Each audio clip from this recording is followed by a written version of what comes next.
आदमी आजकल जितना लड़का है अजय की शादी हो गई है वो भी गड़बड़।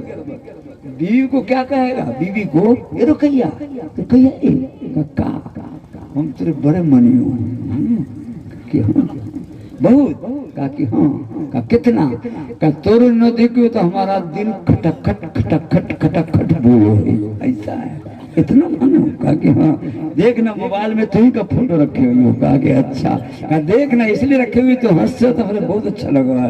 कहा तू हमसे दिल से ज्यादा कीमती है। इतना तारीफ कर दिया बीवी की कि बीवी सोच रही कि सच्चे हमको इतना मानता है तो मोहब्बत में कहती है बैठा ना गुलगुल्ला खिला दिया तो जी गुलगुल्ला। ये कमीना गुलगुल्ला खा लिया। अब खाने के बाद ये गया सिवरी बाजार। मोबाइल की घंटी बजी। Hello hello hello hello hello hello कौन बोलो? हम बोलियो अफरोजा। स्कूल में दोनों साथ पढ़ते थे ना जी। कहा कि हाँ तुमने वादा किया था ना। कहा कि हाँ तुमने मेरी डायरी में लिखा था हमने तेरी डायरी में लिखा था। कहा कि हाँ का मरेंगे जिएंगे साथ मरेंगे भी साथ जिएंगे भी साथ। अब तूने सुनता है उधर शादी कर लिया है क्या बात है? अब ये आखिरी फोन है अब तुम मुझको कभी फोन नहीं करना। कसम खा रहे हो मैं भी नहीं करूंगी फोन जी। लेकिन ये कमीना जब बीवी का गुलगुल्ला खा के आता क्या कहता है फोने पर? अफरोजा घबराइबे ना घबराइबे आई लव यू। अब बीवी चली गई कुकरू कू। अभी जिसका गुलगुल्ला खा करके आया वो चली गई कुकरू कू। सुनो हमारी माँ बाना भी सुनो आप भी सुनो। दुनिया में सिर्फ शराब पीना गुनाह नहीं है, सिर्फ जुआ खेलना गुनाह नहीं है, सिर्फ चोरी करना गुनाह नहीं है। आज मुआशरे में सबसे बड़ा गुनाह यह है कि बीवी वाली मोहब्बत किसी और लड़की को दे दो। और लड़की के लिए सबसे बड़ा गुनाह यह है कि शौहर वाली मोहब्बत किसी और मर्द को दे दो। शौहर वाली मुस्कुराहट किसी और को दे दो। शौहर वाली चमक किसी और को दे दो। शौहर वाला फैशन करके किसी और के पास जाओ। ये औरतों के लिए बहुत बड़ा गुनाह है। इसलिए मेरे बुजुर्गों मेरे दोस्तों काली गोरी का चक्कर छोड़ो। दिमाग में रखो कि जो शरीफ होगी शरीफ खानदान की होगी अच्छी होगी दीनदार होगी जनाबे मोहम्मद रसूलुल्लाह के। और आप काली गोरी के चक्कर में पड़ते हो। काली गोरी के चक्कर में अभी खाना खा रहे थे देखो बुरवा हमको कहता बुरवा जरा काली गोरी का चला दीजिएगा। अगर ये बुरवा तो अभी काली गोरी में फंसा है काली गोरी में फंसा हुआ। न मालूम कहाँ सुना था 12, 13, 14 साल पहले सुना था। वो तकरीब बुरवा काली गोरी वाला याद किया हुआ है। जब बुढ़ापे में यह हाल है तो बुरवा का जवानी में क्या हाल रहा होगा जी। बहरहाल उनकी फरमाइश है मेरे बुजुर्गों चूंकि तकरीर के बीच में ये बात आ गई है इसलिए आप इसको सुन लीजिए। उसके बाद इंशाअल्लाह दुआ हो जाएगी। और हम सरपंच साहब के हिम्मत की दाद देते हैं। क्यों न दाद दे? नामे है हीरा लाल हीरा लाल हीरा लाल हीरा लाल।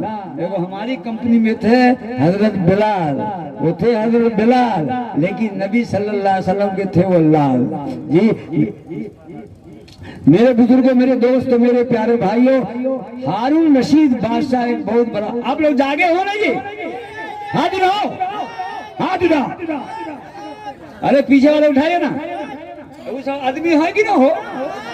आदमी है तो हाथ उठाइए हाथ उठाइए। और रुमाल वाले भाई उठाओ ना उठाओ हाथ।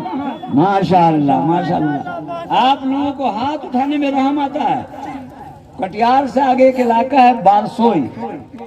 बारसोई में तकरीर हो रही थी। हमने कहा हाथ उठाओ। एक उछाला दोनों पांव था कमीना लंबू उसका पांव ऐसा जैसे लगता है कि रेलवे के फाटक पे खड़ा हुआ दोनों मिनट जी।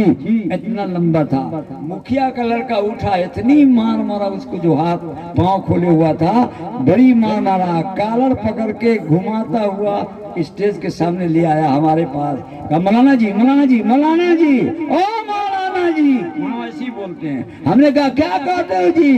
कहा मौलाना आपने हाथ उठाने को कहा था कि पांव हमने कहा हाथ कहा था, कहा ये कमीना दोनों पाँव उठाया हुआ था, अभी तो कब में मारा है, बाद में मारेंगे, आपको सिर्फ कहने के लिए आए हैं। फिर फैट उठा हुआ था, वो बेचारा रो रहा है, यहाँ पे जो मारा था तो फूल गया था। हमने कहा जी क्यों मारते हो इतना, मत मारो मत मारो। वो छोड़ा कहता है मौलाना जी को समझा दीजिए, तो बाहर बहुत मार मारेगा, बाहर बहुत मार मारेगा, मुखिया का बेटा है, तो ये का बाप हो ना तू चप्पल लगा दे, इसलिए मौलाना जी इसको समझा दीजिए। हमारी पिटाई को अब से जो लग गई मौलाना जी, अब आखिरी पिटाई, बाद वाली पिटाई को रोका दीजिए, ये हमको बहुत मारेगा, बहुत मारेगा। हमने कहा यार तू तो बता कि तू हाथ क्यों उठा, पाँव क्यों उठाया था, पाँव क्यों उठाया था, सच सच बताना। तो कहता है मौलाना कसम खुदा की हम तकरीर आपकी 3.5 घंटा सुन चुके थे। कहा कि हाँ। कहा फिर मौलाना कमर दुख ले ना, तो थोड़ा सा सीधा करे के लिए ऐसे होलिए तो होइए गलिए, ऐसे सीधा हुए ना हम बिल्कुल सीधे हो गए, आंखें लग गई मौलाना आंख लग गई, आधा सोए थे आधा जागे थे। आपने कहा हाथ उठाओ, तो मौलाना कसम खुदा कि हमरे पता न चले कि हाथ कितने पैर कितने दम पर उठा। मौलाना जोश में हमारा होश नहीं रहा, इसलिए फिर वो मुखिया का बेटा हाथ उठा गया, झूठ बोलता है। मुखिया के बेटा को हमने कहा तुमको अगर समझा दे कि ये बात उसने होश में नहीं किया है तो मान लोगे? कहाँ हमको समझ में आ जाएगा तो मान लेंगे, एक थप्पड़ भी नहीं मारेंगे, लेकिन अगर समझ में नहीं आया तो इसको बेहोश कक के मारेंगे। हमने जलसा को बेकार किया इसने। हमने कहा सुनो, एक औरत का 10 साल से बेटा गायब है, न पैसा भेजता है, न पता है, न कुछ है। अचानक किसी ने कह दिया कि सिमरी बाजार में देखा था तुम्हारे बेटा को, बैग कांधे पर लगाया हुआ था और शर्म से घर नहीं आ रहा था। बुढ़वा को भी कहा, बुढ़िया को भी कहा। अब बुढ़वा बुढ़िया के दिल में बेटा की मोहब्बत का जोश उठा। बुढ़वा भी जा रहा है, बुढ़िया भी जा रही है, बुढ़वा भी जा रहा है, बुढ़िया भी जा रहा है, बुढ़वा भी जा रहा है, बुढ़िया भी जा रहा है, बुढ़वा भी जा रहा है, बुढ़िया भी जा रही है। अब जा रहा, करीब जब देखा शहीद नाम का शहीदवा का चेहरा जब सामने आया, बुढ़िया के सामने उसका चेहरा आता जाता है। अब बुढ़िया का हाथ फैलता जाता, एक के बेर बुढ़िया दौड़ी और पकड़ के कहती है रे हमरा दादा रे दादा, रे हमरा नाना रे नाना, रे हमरा दादा रे दादा। ये बुढ़िया को कहता कि बेटा हो कि दादा हो? बोलो ये मुखिया का बेटा, ये बुढ़िया को बेटा हुई कि दादा हुई? तो वो मुखिया का बेटा खुद दे कह दिया कि मौलाना जोश में होके पता ना चले कि बेटा है कि दादा है, बेटा है कि दादा का। बाबू उस लड़का को भी जोश में नहीं पता चला कि हाथ किधर है, पाँव किधर है। उसके बाद को उठा के कहा भाई जितना थप्पड़ बंडियो माफ कर दे, अब माफ न कर दे तो हमको उतना थप्पड़ लगा दे। मेरे बुजुर्गों, मेरे दोस्तों, मेरे प्यारे भाइयों, सरकार दो आलम जनाबे मोहम्मद रसूलुल्लाह के आशिकों, हारून रशीद बादशाह, हारून रशीद सरपंच साहब हीरालाल साहब बैठे हुए हैं। ये सोचे कि मौलाना कितना लंबा खर्च रहा है। ये जो है गोरे काले वाला का करके इंशाल्लाह दुआ हो जाएगी। अब तो बचवे नहीं करेगा, टाइम 4 बज जाएगा, फिर दुआ हो जाएगी। सरकारे दो आलम जनाबे मोहम्मद, ए बाबू रे बैठो। हाँ जी बोलते रहे, तुम बोलोगे तो क्या होगा? तुम सुनने को तैयार नहीं हो, नहीं तैयार हो, बिल्कुल तैयार नहीं हो। अगर तैयार तो खड़ा होकर सुनता। अरे सही में तैयार है जी। मेरे बुजुर्गों, मेरे दोस्तों, सही माने में आप अच्छे आदमी हो, नेक आदमी हो, और सबको अल्लाह रब्बुल आलमीन सवर कर जन्नत में पहुंचा दे, सही माने पहुंचा दे। हारून रशीद बादशाह के दरबार में उसकी नौकरानी रहती थी, बादशाह की खिदमत करती, खिदमत। हमारी कंपनी भी ठीक है। ये कालीगोरी में तो अच्छी कंपनी ठीक हो जाती है। और आप लोग क्या हो, अच्छी। एक सफुल हदीस साहब बैठे हुए थे झारखंड में, ये कालीगोरी का चला था, एक मिश्रा पर एक के कूद का नीचे और नीचे कूदे तो दांती लग गई और उठा के लोग ले गया। आधा घंटा के बाद उनको लाए आ रहे थे तो कहा मौलाना वहीं से चलिए जहाँ से हमको दांती लगी थी। हमने कहा गाड़ी तो बहुत आगे निकल गई है हजरत, अब क्या होगा, फिर इंशाल्लाह कभी सुनाएंगे। हारून रशीद बादशाह के दरबार में रहती थी। इत्तेफाक से वो खूबसूरत वाली लड़की माँ के यहाँ अपने घर गई, कुछ जरूरत थी, बादशाह को तकलीफ होने लगी। बादशाह ने अपने वजीर से कहा बाजार से कोई लड़की खरीद करके लाओ जो हमारी खिदमत करेगी। उस जमाने में बिकती थी, अभी भी बिकती है, लेकिन अब नाजायज तौर पे बिकती है, पहले जायज तौर पे बिकती थी। इसमें बहुत तफसील है, फिर कभी बताएंगे। क्या किया, गया वजीर, एक गोरी चिट्ठी खूबसूरत लड़की से बात किया। क्या बादशाह की खिदमत तू कर लेगी? क्या बिल्कुल। खाना पका लेगी? क्या बिल्कुल। बिस्तर कर लेगी? कहा कि हाँ बिल्कुल। झाड़ू लगा लेगी? कहा कि हाँ। बादशाह को पंखा झील लेगी? कहा कि हाँ। सब काम कर लेगी? कहा कि हाँ। एक काली वाली भी गौर से सुन रही थी। वहीं पर काली वाली को जोश आएगा, वजीर इस गोरी वाली के चक्कर में ना आना, ऊपर से गोरी है अंदर से चुरनिया, बादशाह का चोरी कर लेगी। अब चुरनिया कहा था, दोनों में लड़ाई शुरू हो गई। लड़ाई शुरू होगी तो वजीर ने कहा कि हमको बादशाह एक ही को लाने के लिए कहा है। गोरी वाली से भाव कर लिया और चल दिया तो पीछे पीछे करिकिया भी चल दिया बगैर परमिशन। अब दरवाजा खुला हुआ था, घुसा ना तो शट से गोली वाली से पता करिके घुस गई। अब बादशाह सामने पड़ा, बादशाह जलाल में आ गया। कहा है जी हारून रशीद। बादशाह ने कहा तुमको कहा था एक खरीद के लाने के लिए, दो क्यों ले आया? कहा हुजूर हमने इससे बात किया है, ये बिल्कुल अपने से आ गई है, बगैर बात के वो आ गई है, बगैर परमिशन के अंदर आपके महल में घुस गई है। काली वाली से कहा क्यों? हुजूर क्या? हुजूर क्या? आपकी खिदमत की बात चल रही थी तो मेरे दिल ने कहा आपकी खिदमत ये गोरी वाली नहीं कर सकती है, ये ऊपर से गोरी है अंदर से गड़बड़ है, और हम अगरचे काली हैं लेकिन बिल्कुल ठीक है, आपकी खिदमत कर सकते हैं। इसने कहा था वो चढ़ गई, इसने कहा था वो चढ़ गई, दोनों ने दोनों का झोटा पकड़ लिया। बादशाह उठ करके कहा छोड़ो, तुम लड़ो मत, दोनों मत लड़ो। क्या हुआ?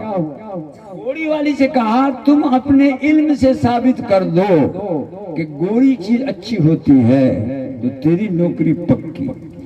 और काली वाली से कहा तू अपने इल्म से साबित कर दे कि काली चीज अच्छी होती है तो तेरी नौकरी पक्की। अरे उस जमाने में काबिलियती का जमाना चल रहा था, काबिल लोग चल रहे थे, लोग इल्मी दुनिया में मस्त रहते थे। आजकल तो ही नहीं है, आजकल तो इतनी जहालत है, इतनी जहालत है, इतनी जहालत है, इतनी जहालत है कि मत पूछिए। इतनी जहालत कि वो नमाजी दामादी एक औरत के घर गया, सास नमाज को कभी नहीं देखी हुई थी, नमाज को नहीं देखी हुई थी।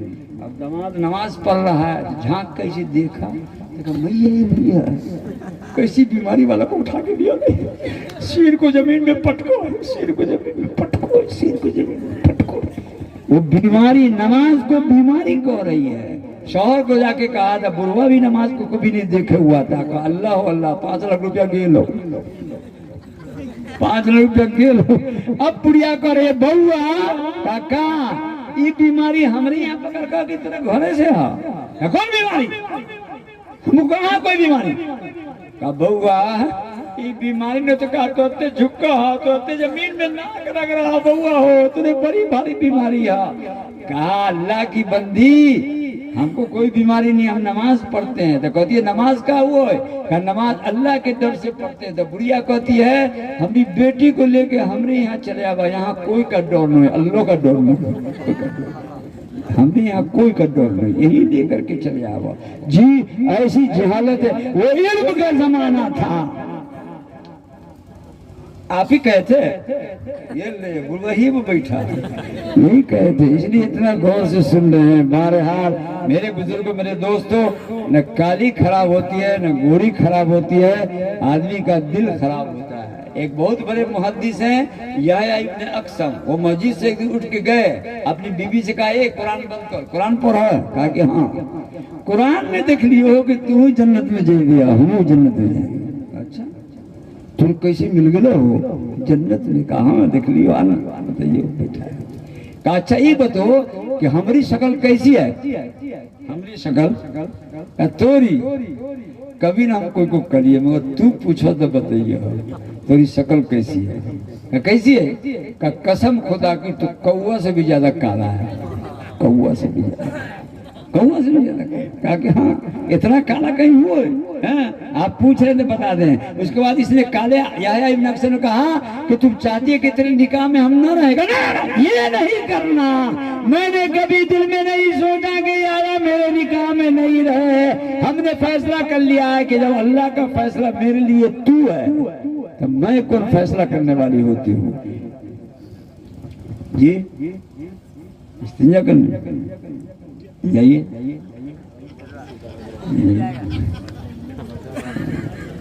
इस्तिंजा करने जाइए। आए ना?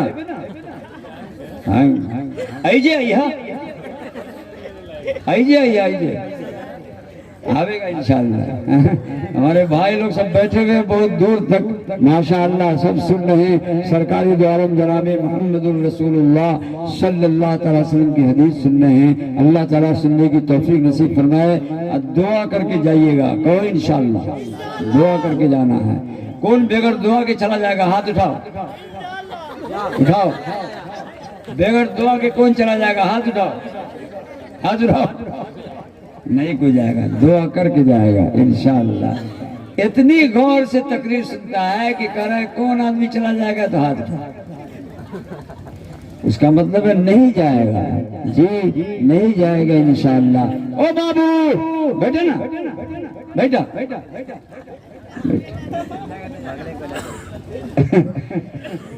एक जलसा में हम तकरीर करने आ रहे थे। एक मौलाना बहुत बड़े बुजुर्ग मौलाना कासिम साहब, नाम आप लोगों ने सुना होगा, मुजफ्फरपुरी, बहुत बड़े बुजुर्ग आदमी थे, इंतकाल करके अल्लाह जन्नत दे। वो तकरीर कर रहे थे, हम तकरीर करने के लिए आ रहे थे। एकदम किनारे में वो छोरा सऊदवा नाम का कुर्सी पीछे घुमा करके सुन रहा था। मौलाना इधर और की कुर्सी उधर। तो हम बोले कैसा पागल है। हमने कहा तेरा क्या नाम है? कहा सऊद। हमने कहा कुर्सी इधर का है घुमा है? इधर का है घुमा है? तो कहता का मोन न लोगो, बेहुदा कहेगा मोन न लोगो, मोन न लोगो, मोन एकदम मोन लोगो। हमने कहा शादी तुम्हारी हो गई है? कहा कि हाँ। शादी हो गई है? कहा कि हाँ। कहा कितना दिन हो गया? कहा 6 महीना। हमने कहा कुर्सी इधर का है घुमा है, ससुराल तो इधर हो? कहा तो कहता इधर है, ससुराल की तरफ कुर्सी घुमाया हुआ। अब हम बैठ गए कि इससे पूरी एरिया ले ही लेते हैं। कुर्सी पर वो बैठा हुआ, हम नीचे बैठे, उसके जांग पर हाथ रख कर कहा, हमने कहा कि रे एक बात बतो। कहा तेरे मन कहाँ न लोगो बतो, तेरे कहे न मन लगो ये बतो, क्यों नहीं मन लगता है? सच सच बताना, झूठ नहीं बोलना। मुसलमान के बच्चे हो तो क्या कहता है? गुलाबसा बहुत याद आ, गुलाबसा बहुत याद। बीवी का नाम लेके कहा गुलाबसा की याद बहुत आ रही है, बहुत आ रही है। बहरहाल बेचारा सच्चा था, सच बोल दिया। हम आ गए स्टेज पर। स्टेज पर आए तो एक पर्ची मिला, खत। उसमें एक औरत ने लिखा था हाजियों के इस्तकबाल में वो जलसा था। एक हाजी हज करके आया था, 12 हाजी ने मिलकर के वो जलसा किया था, बहुत बड़ा जलसा था। अकील की बीवी थी। अकील के बारे में लिखा था कि मौलाना जी, मौलाना मतलूब साहब, हमारे शौहर पहले कितने अच्छे थे, हज करके आए थे कितने बिगड़ गए हैं। कहा न हंसते हैं, न बोलते हैं, न कुछ करते हैं, न खाना ठीक से खाते हैं, न बच्चों को प्यार मोहब्बत देते हैं। हमारे प्यार मोहब्बत में भी बहुत दूर हो गए हैं। मौलाना अगर मेरे शौहर का आप हंसा दीजिएगा तो आपकी बड़ी मेहरबानी होगी। वही अकीलवा जो था वही जलसा का इंचार्ज था। हम कहा या अल्लाह, अगर ये सब मुंह बनाते रहा तो मौलाना का लिफाफा तो बिल्कुल पतला हो जाएगा, गड़बड़ हो जाएगा। हमने अकील को कहा आगे आओ, यहाँ पे बैठा दिया। अकील बाबू कहा क्या आप हज करने गए थे? कहा कि हाँ। सही में? कहा कि हाँ। आ गए? कहा कि हाँ। मन नहीं लगता है? कहा कि ना। बच्चा अच्छा नहीं लगता है? कहा कि ना। बीवी अच्छी नहीं लगती है? ना। कहा किसी नमाज आप पढ़ते हैं घर आते हैं? कहा कि हाँ। काहे ऐसा होता है? कहा मौलाना हमको भी पता नहीं काहे ऐसा होता है। कहा अगर हम पता लगा दे तो हंस दोगे ना? हंस दोगे ना? पता लगा दोगे तो है। इस पता लगाने के बाद सुबह फौरन हमारी गाड़ी जब चलने लगी तो वो वकील की बीवी ने खबर भिजवाया कि हम उसी वक्त नाश्ता पका के रख दिया है जिस वक्त मेरा शौहर हंस दिया है। आप नाश्ता खा करके जाइएगा। और वो ऐसा 6-7 मंजिला का पराठा हम कभी नहीं खाए हुए हैं। 1 मंजिल 2 मंजिल 3-4 मंजिल बना हुआ था। बहरहाल बहुत अच्छा बनाया। अकील को हमने सामने बैठाया करीब में। हमने कहा मक्का मदीना से आए ना आप? कहा कि हाँ। कहा सुनिए सुनाइए। मत पूछिए कि क्या है सरकार की गली में, एक जश्न सा बता है सरकार की गली में। बहुत सा जोड़ा था हमने, अकील को सुनाना था। अकील को हमने कहा आने को हो घर पे जरूर लेकिन दिल तेरा खो गया है सरकार की गली में। अकील बाबू आपका दिल मदीना की गली में खो गया है इसलिए मन नहीं लगता है। तो हंस दिया। कहता मौलाना सही माने हमारा दिल हुए हिरा गए है, वही हिरा गए है। दुआ कर लिए कि मेरा दिल वापस आ जाए। ये कह रहे थे कि वो छड़ा जो है कुर्सी वाला जो घूम के बैठा हुआ था, कुर्सी हाथ में साइड में लिए लिए लिए यहाँ पाके बैठ गए। हमको रे सऊदवार है तू ही है वो? कहा कि हाँ। गुलाब साहब जो याद आवत रहा वही है तू? कहा कि हाँ। काहे चलाया? कहा मौलाना आप जो पढ़ रहे थे सरकार की गली में लगता था हमारा कलेजा निकल जाएगा, कलेजा निकल जाएगा। बड़ा मजा आ रहा था। दूर थे इसलिए लग में आ गए हैं। हमने कहा रे एक बात कहियो काका तू का कुछ सुना दियो हैं तो तेरे दिल लग जू। कहा कहा सुना दिए मौलाना? सुना दीजिए सुना दीजिए। तो हमने उससे कहा वो लड़के से सऊदबा से सुन आने को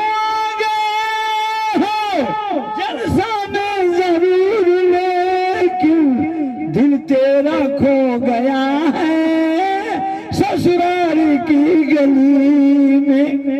ससुराल की गली का हमने कहा सही में तू जबरदस्ती आ गया है जलसा में, वरना तू तो ससुराल की गली में फंसा हुआ था। मेरे बुजुर्गों, मेरे दोस्तों, मेरे प्यारे भाइयों, हारून रशीद बादशाह ने गोरी वाली से कहा तू साबित कर दे कि गोरी चीज अच्छी होती है। हजूर पहले करेकिया को कहिए ना? नहीं पहले तुम ही कहो। तो कहती है गोरी चीज के बारे में। समझे हीरालाल बाबू? समझे? गोरी वाली कहती है। क्या कहती है? मोती सफेद है कीमत उसकी लाखों और कोयला है काला पैसे में ढेर पाले। हुजूर मोती सफेद होती है ना? कहा कि हाँ। लाखों में इतनी मिलती है ना? कहा कि हाँ। और बहुत कीमती होती है ना? कहा कि हाँ। कोयला काला होता है ना? कहा कि हाँ। 2 पैसे में इतना मिलता है ना? कहा हुजूर हम मोती की तरह चकाचक हैं, ये कोयला की तरह धकाधक है। इसकी नौकरी पक्की नहीं कीजिए, मेरी नौकरी पक्की कर दीजिए। और मैं कीमती हूँ, ये बेकीमत है। अब बहुत बेकीमत है, पानी है बोतल में। और बहुत बेकीमत है, बहुत बेकीमत है। थोड़ा भी है बस उतने से काम चलेगा।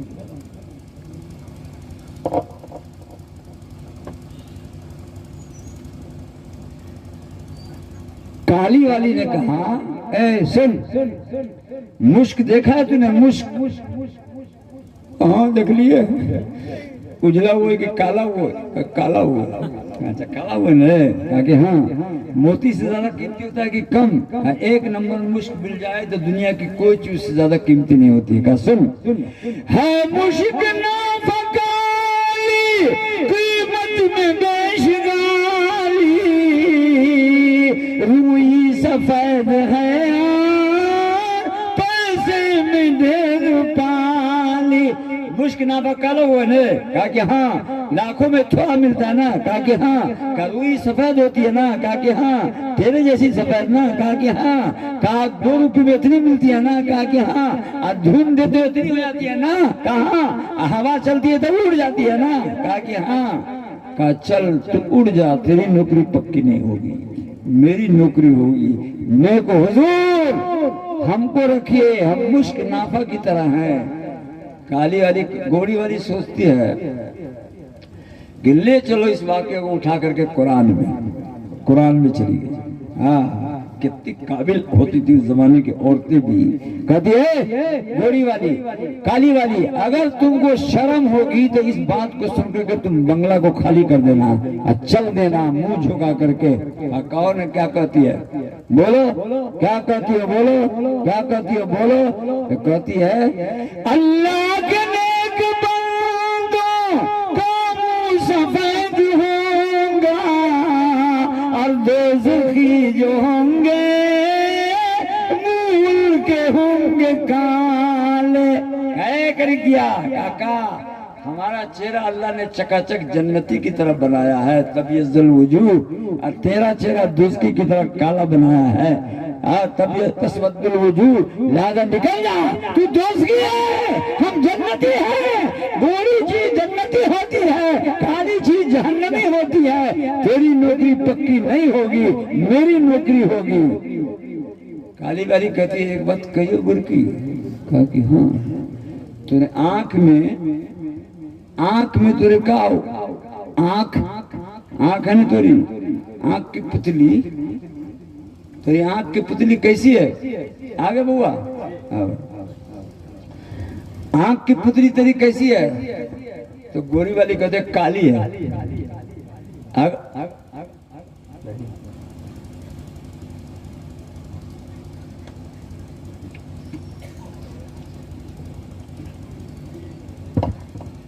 बुआ छटका सा गौर से सुन, बाद में आने वाली नस्ल जब आएगी या तू जवान हो जाए तो कभी छड़ा सबको जैसा जितनी देर तक तकरीर हम सुन लिए तोरा दादा न सुन को भी। कहा लो कहा कि शाम को बैठिए तो सुबह को उठ लिए, तोरा दादा न सुन को ये ऐसी तकरीर कहोगे, सुनोगे तब ना कहोगे, और नहीं सुनोगे तो क्या कहोगे।